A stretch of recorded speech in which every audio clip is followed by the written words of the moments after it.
السلام علیکم ورحمۃ اللہ وبرکاتہ۔ پیارے بچوں، مطالعہ پاکستان لازمی کلاس 10 کے ساتھ احمد ساقی حاضر خدمت ہے۔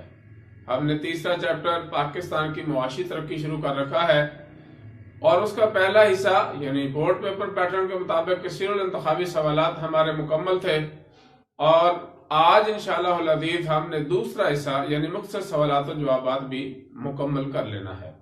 پیارے بچوں، آج چھٹا لیکچر ہم لینے جا رہے ہیں اور آج کے سوالات سوال نمبر 51 سے سوال نمبر 60 تک ہوں گے۔ تو آئیے دیکھتے ہیں آج کے اہم ترین سوالات۔ پیارے بچوں، آج کا پہلا سوال ہے، گیس سے کتنے فیصد ملکی توانائی کی ضروریات پوری کی جا رہی ہیں اور گیس کا استعمال بھی لکھیں۔ یعنی پاکستان میں گیس سے ملکی توانائی کی کتنے فیصد ضروریات پوری کی جا رہی ہیں، وہ گیس جو پاکستان سے اپنے ملک سے حاصل کی جا رہی ہے، اور گیس کا استعمال بھی لکھیں۔ دو سوال ہیں۔ تو پیارے بچوں، پاکستان میں قدرتی گیس کی روزانہ پیداوار 4 بلین مکعب فٹ سے زیادہ ہے۔ مکعب فٹ ایک پیمانہ ہے گیس کو ماپنے کا، تو 4 بلین مکعب فٹ جو ہے وہ روزانہ پیداوار ہے۔ 38% سے زائد ملکی توانائی کی ضروریات اس سے پوری کی جا رہی ہے۔ پاکستان میں جو روزانہ 4 بلین مکعب فٹ سے زائد گیس حاصل کی جا رہی ہے، اس سے ملکی ضروریات جو ہے توانائی کی 38% سے زائد پوری کی جا رہی ہے۔ گیس کی سب سے زیادہ کھپت تھرمل بجلی بنانے اور گھریلو استعمال میں ہے۔ یعنی جو ہم بجلی بنا رہے ہیں جسے تھرمل بجلی کہتے ہیں، گیس کا سب سے زیادہ استعمال اس میں ہو رہا ہے، اور دوسرے نمبر پر گھریلو استعمال یعنی گھروں میں چولہا جلانے کے لیے یا دوسری ضروریات جو پوری کرتے ہیں اس کے لیے۔ گیس کھاد بنانے اور دوسری صنعتوں میں استعمال کے ساتھ ساتھ بطور CNG بھی استعمال کی جا رہی ہے۔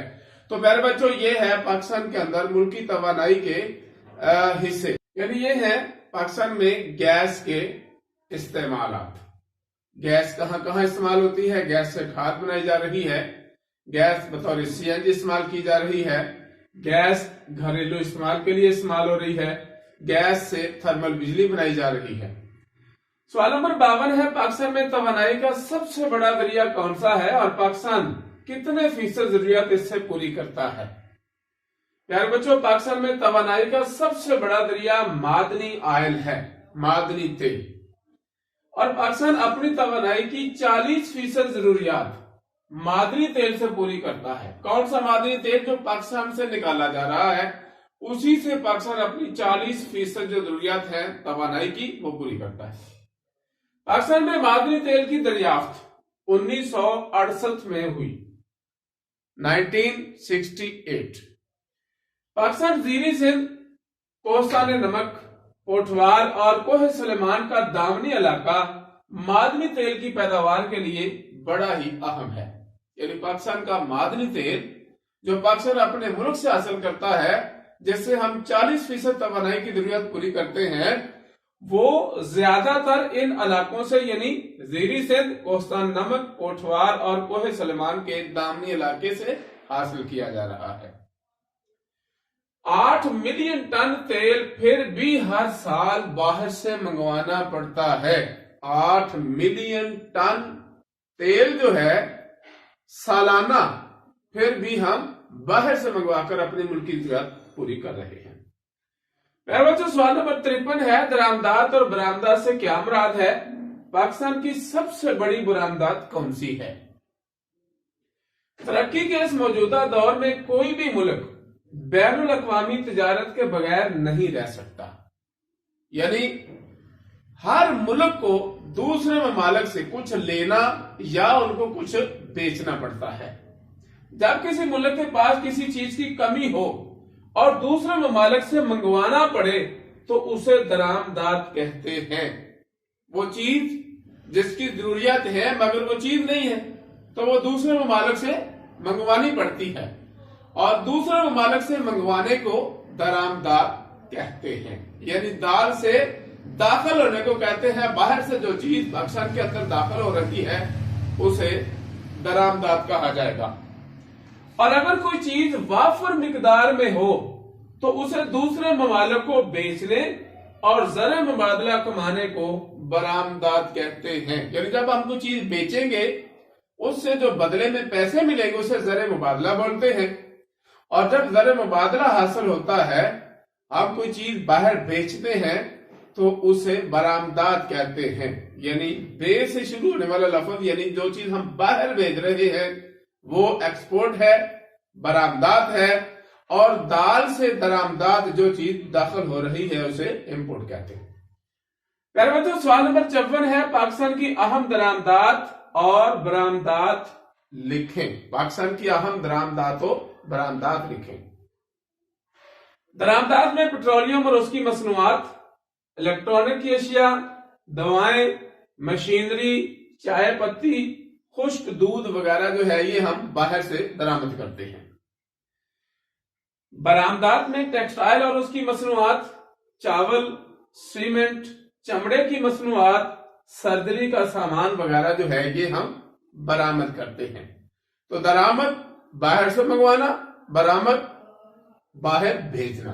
تو یہ ہے پاکستان کی اہم درآمدات و برآمدات. سوال نمبر 55 ہے تجارتی خسارے سے کیا مراد ہے؟ پیارے بچوں جب کسی ملک کی درآمدات برآمدات سے زیادہ ہوں تو تجارت خسارے میں ہوگی. یعنی اگر درآمدات کم ہو گئی ہیں، برآمدات زیادہ ہو گئی ہیں تو پھر وہ ملک پرافٹ میں ہے، نفع میں ہے. کیوں؟ اس لیے کہ جب ہم چیز بیچتے ہیں تو پیسہ جیب میں آتا ہے. جب پیسے سے جیب بھرتی ہے تو اس سے پرافٹ ہوتا ہے، منافع ہوتا ہے. لیکن جب برآمدات کم ہو جائیں، درآمدات بڑھ جائیں، زیادہ ہو جائیں تو پیسہ جیب سے نکلتا ہے چیز خریدنے کے لیے. جب پیسہ جیب سے نکل رہا ہے تو اسے خسارے میں کہتے ہیں، نقصان میں کہتے ہیں. تو جب کسی ملک کی درآمدات برآمدات سے بڑھ جائیں، زیادہ ہو جائیں تو اس ملک کی تجارت خسارے میں ہوتی ہے. میرے بچوں سوال نمبر 56 ہے پاکستان کی بین الاقوامی بندرگاہیں کون کون سی ہیں اور ان کی اہمیت لکھیں. میرے بچوں پاکستان میں جو بین الاقوامی بندرگاہیں ہیں وہ ہے کراچی، پورٹ قاسم اور گوادر. پاکستان کو بین الاقوامی سطح پر تجارتی نقطہ نگاہ سے ہب کی حیثیت حاصل ہے. ہب کسی بھی گاڑی کے محور کو کہتے ہیں جس کے اوپر پوری گاڑی کا وزن ہوتا ہے، دار و مدار ہوتا ہے، ویل گھومتے ہیں تو گاڑی جو ہے وہ ہب کے ذریعے سے آگے گھومتی ہے. یعنی گاڑی کے اندر سب سے انتہائی زیادہ رول جو ہوتا ہے یا سب سے زیادہ اہمیت جسے ہوتی ہے وہ ہب کہلاتی ہے. تو ایسے ہی پاکستان کی جو بندرگاہیں ہیں وہ ایک ہب کی سی حیثیت رکھتی ہیں. ان بندرگاہوں کی وجہ سے پاکستان کو ایک ہب کی حیثیت حاصل ہو گئی ہے. پیارے بچوں سوال نمبر 57 ہے پاکستان کی بین الاقوامی بندرگاہوں پر نوٹ لکھیں. بین الاقوامی انٹرنیشنل. کراچی بندرگاہ جس کی بنیاد کراچی میونسپلٹی نے 1852 میں رکھی. کراچی بندرگاہ کا شمار دنیا کی اہم ترین بندرگاہوں میں ہوتا ہے جہاں مال اتارنے اور لوڈ کرنے کی جدید سہولتیں یعنی دیو ہیکل کرینے، بہت بڑی بڑی کرینے موجود ہیں جو سامان کو لوڈ اور آف لوڈ کرتی ہیں، اتارتی اور لوڈ کرتی ہیں. اسی طرح پورٹ قاسم کراچی میں سٹیل مل کے قریب بنائی گئی ہے جہاں لوہے اور کوئلے کے اتارنے اور لوڈ کرنے کے لیے خاص تعمیر کیے گئے ٹرمینلز ہیں. یعنی خاص طور پر ٹرمینل تعمیر کیے گئے ہیں جہاں 70 ٹن کوئلہ اور لوہا فی گھنٹہ اتارا اور لوڈ کیا جا سکتا ہے. یعنی اتنی جدید ترین مشینری وہاں پہ فٹ کی گئی ہے کہ ایک گھنٹے میں 70 ٹن کوئلہ جو ہے اور لوہا اتارا اور لوڈ کیا جا سکتا ہے. اسی طرح گہرے پانیوں میں بنائی گئی جدید ترین بندرگاہ گوادر کا افتتاح 2007 میں ہوا اور یہ بندرگاہ مشرقی اور وسط ایشیائی ریاستوں کے سمندری رابطے کا اہم ذریعہ ہے کیونکہ افغانستان اور وسط ایشیائی ریاستوں کے پاس کوئی سمندر نہیں ہے، اس لیے ان کے پاس کوئی بندرگاہ نہیں ہے، لہذا وہ سمندری راستوں کو استعمال کرنے کے لیے